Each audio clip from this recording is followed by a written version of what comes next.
There's a popular saying that an apple a day keeps the doctor away. But is that true? Actually, the statement is a myth that originated in Wales about 150 years ago.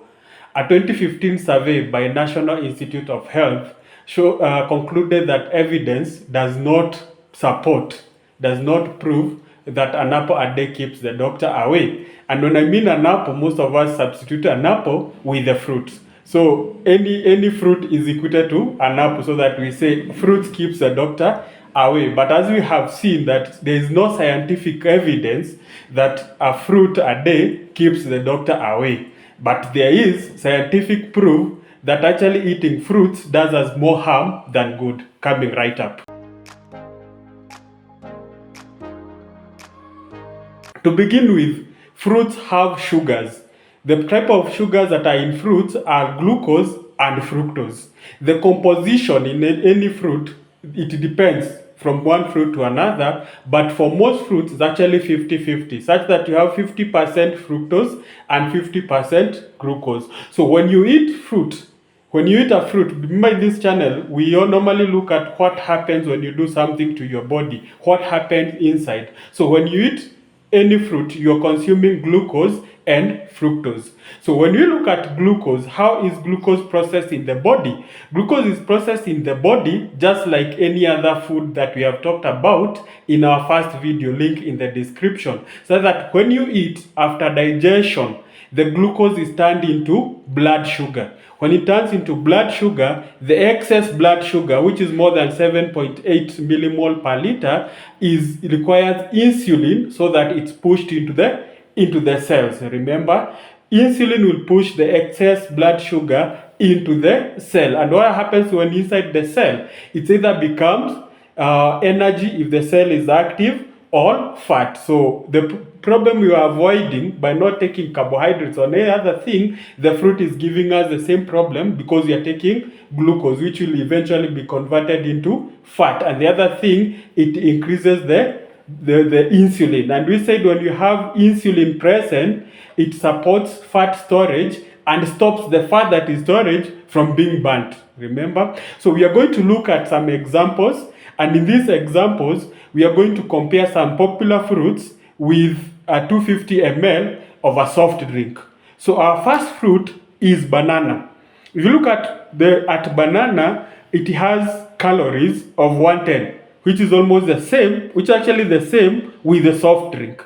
And then it has carbs, 28 grams of carbs, which is actually higher than the soft drink. So you better even be taking the soft drink than the banana. And then you look at the sugar in banana is 15 grams. And the soft drink has 26.5 grams. That's a little bit higher. Remember, look at the carbs in banana. The carbs in banana is 28 grams carbs. If you're insulin resistant and you're trying to reverse the effect of insulin resistance, you are recommended to take less than 50 grams of carbohydrates in a day. 50 grams. So if you take if you take two bananas, you're already doing 56 grams of carbohydrates. See, with bananas, you're already above your threshold for reversing insulin resistance. Our second example is apple, the popular one that we are keeping the doctor away with an apple. An apple has 95 calories, which is almost as high as a soft drink, as you can see. It has 25 grams of carbs. The soft drink has 27 grams, which is almost the same. And it has even higher amount of sugar than the banana, which is 19 grams sugar. You can see that. Another popular fruit is mango.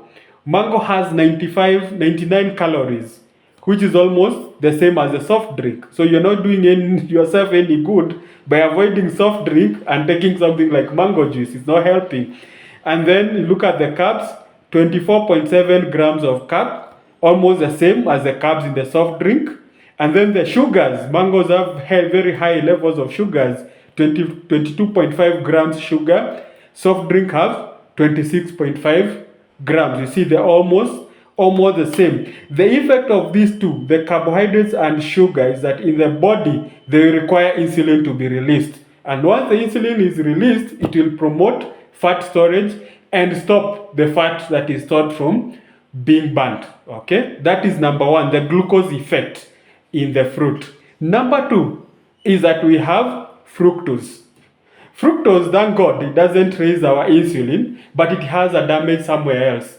Fructose, just like alcohol, fructose and alcohol are the only thing that can only be processed in the liver. It's only the liver that can process fructose, just the same as alcohol. Alcohol can only be processed in the liver. It's the only organ that can process these two. So what happens to fructose is in excess in the liver. It also gets converted into fat in the liver cells. So when you have that condition, the liver starts growing fat because of this excess fructose. The same effect you have with alcohol. So with fruits, with the excess fructose, you start developing fat in the liver, and you'll generate a condition called non-alcoholic fatty liver disease. This condition, when you continue with the trajectory over time, it doesn't happen instantly, but over time, it will generate into another condition called liver fibrosis. At this point, you might reverse it. So if you realize that maybe you're eating too many fruits, you can, at this point, reverse it. But if you allow it to continue, if maybe because of no knowledge like this one that fruits are actually dangerous, and you allow the trend to continue, you will develop now liver cirrhosis, which is irreversible. When you get to liver cirrhosis, is irreversible, and unfortunately we have to take another measure to reverse to cure your liver. So as you can see, fruits are not only dangerous for our outside look, they don't just make us fat outside, but also inside. So fortunately, this channel, we don't give a problem without giving a recommendation. So we have a set of recommendation on how to go about fruits. So recommendation number one is, if you're going to take fruits, we take fruits in moderation. Do not eat all the fruits that exist, because there's a popular saying that you do more fruits and more vegetables. Fruits is not okay. Vegetables is okay, but fruits is not okay because of the two dangers we have mentioned of the glucose and the fructose. So take them in moderation. Don't make fruits your main diet. There are people who only say they are going to survive on fruits alone. That one is as dangerous as taking soft drinks all along, as we have demonstrated. Then recommendation number two, the fruits that we are taking in moderation, when we are choosing them, we choose the fruits that have low sugars and carbohydrates. For example, strawberries, raspberries, blackberries. For example, a good example is a strawberry. A strawberry, 1 cup of strawberry has calories of 45 grams. If you compare that with banana has 110 grams, 110 calories. So 45 calories versus 110 calories. So you can see strawberry is better than banana. The carbohydrates in strawberries are only 12 grams. In banana, they are 27 grams. You see, almost actually more than 3 times in banana. So you're better taking strawberries. Half a cup or a full cup is okay. And then the sugars in strawberries is only 7 grams. If you look at bananas, it's almost 4 times. It's almost 4 times the sugars in strawberries. So when you're choosing those fruits, we choose the ones that have less sugar and less carbohydrates.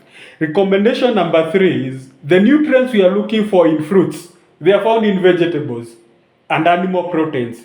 So we can look for those fruits by eating a lot of vegetables, because vegetables do not give you a lot of carbohydrates and they do not have a lot of sugars. So they do not have the two effects. And the good thing, they have zero fructose. So they are also good for your liver. So the nutrients we are looking for in fruits, we can find them in vegetables and animal proteins. Okay? Because animal proteins lack fiber, but vegetables have fiber. And fruits also have fiber. So with vegetables, you are getting the advantage like you would get from fruits without the dangers that come with fruits. So we would recommend that we do more vegetables, not more fruits and vegetables, more vegetables. And then recommendation number 4 is to eat whole fruits.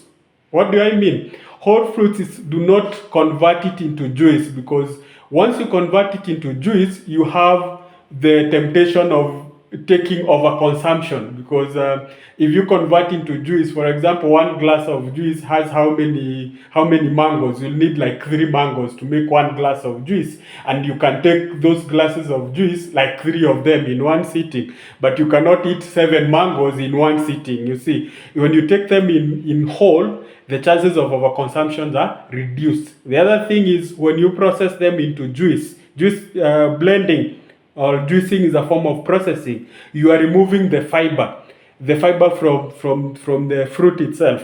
Fiber is very good in reducing the effect of the sugars and the carbohydrate. So you have compounded your problem. So the best thing is you consume them as whole. And in the same breath, that is recommendation number 5, we avoid processed juice, because processed juice normally have additional things like added sugars. At this point, we should be looking at the labels of our food. We see whether they have added things like added sugar. And what happens with processed juices, some of them have because they have removed some nutrients so that they can stay for long in the shelves, they also re-add something else to make it sweeter, called high fructose corn syrup. High fructose corn syrup, you see, it has high fructose, and we say high fructose has a problem with our liver. So we avoid processed juice at all costs. And the recommendation number 6 is you like this video and subscribe to this video. Evidence has shown that if you subscribe, you stay more healthy. And that's all we have for now. Thank you, and I'll see you in the next one.